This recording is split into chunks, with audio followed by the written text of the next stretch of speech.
اب کہاں کہاں انا پڑھا جائے گا اور کہاں انا پڑھا جائے گا دیکھیں. وَلِذَلِكَ يَجِبُ الْكَسْرُ إِذَا كَانَ فِي ابْتِدَاءِ الْكَلَامِ، اسی وجہ سے کسرہ واجب ہے جبکہ وہ ابتداء کلام میں ہو، جیسے ان زیدن قائم، بے شک زید کھڑا ہے. تو شروع کلام میں اگر ہو تو وہ انا ہوگا. وبعد القول، قول کے بعد، قول اور اس کی مشتقات کے بعد اگر انا آتا ہے تو اس کو انا پڑھا جاتا ہے، جیسے یقول انہا بقرۃ، یقول کے بعد انا آیا تو اس کو انا پڑھیں گے، انا نہیں پڑھیں گے. وبعد الموصول، موصول کے بعد، کیونکہ موصول کے بعد صلہ ہوتا ہے اور صلہ جملہ ہوتا ہے، اور جملے کی ابتدا اگر اس سے ہو رہی ہے تو اس کو بھی ہم انا پڑھیں گے، جیسے ما رأیت الذی انہ فی المساجد. تو اب یہاں الذی اس میں موصول ہے اور انہ فی المساجد میں انا ہے تو اس کو انا پڑھا جائے گا.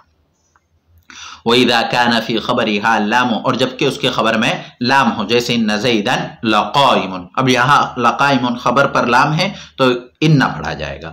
تو 4 موقع ایسے ہیں جہاں انا اور انا میں فرق کرنے کے لیے انا پڑھا جاتا ہے. نمبر 1 ابتداء کلام میں، نمبر 2 قول کے بعد، نمبر 3 موصول کے بعد، اور نمبر 4 جس کی خبر پر لام ہو وہاں پر بھی انا پڑھا جائے گا.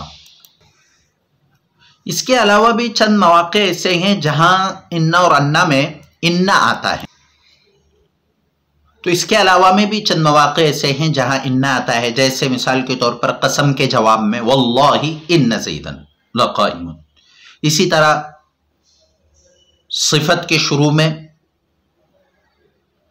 اور ندا کے بعد یا بنی ان اللہ اصطفى لكم الدین فلا تموتن. تو کچھ مواقع ایسے ہیں جہاں انا آتا ہے اور کچھ مواقع ایسے ہیں جہاں انا آتا ہے. وَيَجِبُ الْفَتْحُ حَيْثُ تَقَعُ فَاعِلًا، اور فتح واجب ہے جہاں فاعل واقع ہو. کیا مطلب ہے؟ جب انا اپنے اسم و خبر سے مل کر فاعل واقع ہو رہا ہو تو اس وقت تو وہ انا نہیں ہوگا بلکہ اس کو انا پڑھیں گے، مواقع انا. وَيَجِبُ الْفَتْحُ، اور فتح واجب ہے، حَيْثُ تَقَعُ فَاعِلًا، جہاں وہ فاعل واقع ہو.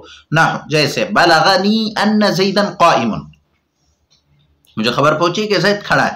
اب یہاں ترکیب ایسی ہوگی بلغ فعل وقع متکلم مفعول به ان زیدن قائم اپنے اسم و خبر سے مل کر بتاویل مفرد فاعل واقع ہوگا.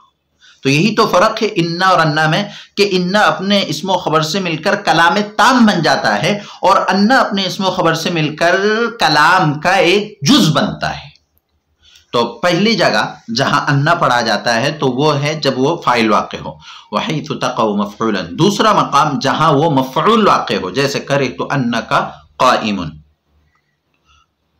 وَحَيْثُ تَقَعُ مُبْتَدَأً، اور جہاں وہ مبتدا واقع ہو، جیسے عِنْدِي أَنَّكَ قَائِمٌ، میرے پاس یہ بات ہے کہ تو کھڑا ہے.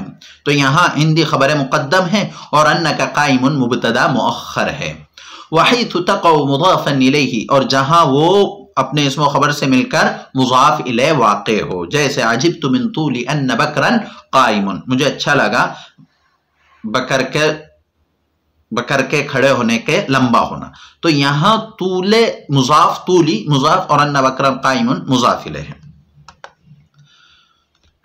وحیث تقع مجرورا، اور جہاں وہ مجرور واقع ہو، عجبت من ان بکرا قائم. تو عجبت من طول ان بکرا قائم، مجھے تعجب، میں تعجب میں پڑ گیا طول بکر کے طول قیام سے، تو یہاں طولی مضاف ہے. ایسی ہی ان بکرا قائم یہاں من حرف جر کا مجرور ہے، مجھے تعجب ہے، میں تعجب میں پڑ گیا کہ بکر، میں تعجب میں پڑ گیا بکر کے کھڑے ہونے سے.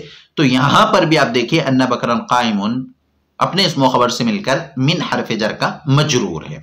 وبعد لو، اور لو کے بعد، جیسے لو انک عندنا لاکرمتک، اگر تو میرے پاس ہوتی تو میں تیرا اکرام کرتا. لو انک اگر پڑھیں گے، اگر تو میرے پاس ہوتا، تو ہمارے پاس ہوتا تو میں تیرا اکرام کرتا. لو انک عندنا لاکرمتک، اگر اس کو کی پڑھ رہے تو یہاں پر بھی کی ضمیر ہوگی، لیکن اس کو اب کا پڑھیے، لو انک عندنا لاکرمتک، اگر تو ہمارے پاس ہوتا تو میں تیرا اکرام کرتا.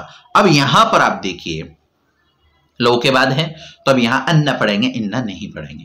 وبعد لولا، اور لولا کے بعد، جیسے لولا انه حاضر لغاب زید،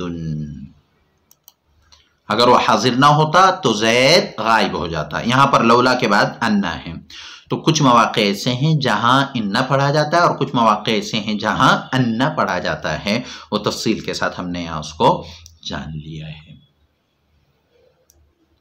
اب اس کے بعد انا اور انا کے کچھ احکام ہیں جس کو ہم اگلے سبق میں انشاءاللہ تعالی پڑھیں گے۔ آج کے سبق کے سوالات ملاحظہ فرمائیں۔ سوال نمبر 1، حروف مشبہ بالفعل کو لفظاً، معناً اور عملاً فعل کے ساتھ کیا مشابہت ہے، تفصیل کے ساتھ بیان کیجیے۔ سوال نمبر 2، انا اور انا میں کیا فرق ہے۔ سوال نمبر 3، انا اور انا کے مواقع بیان کیجیے کہ کہاں انا پڑھیں گے اور کہاں انا پڑھیں گے۔ اکتفی ھذا الکلام، والسلام علیکم ورحمۃ اللہ وبرکاتہ۔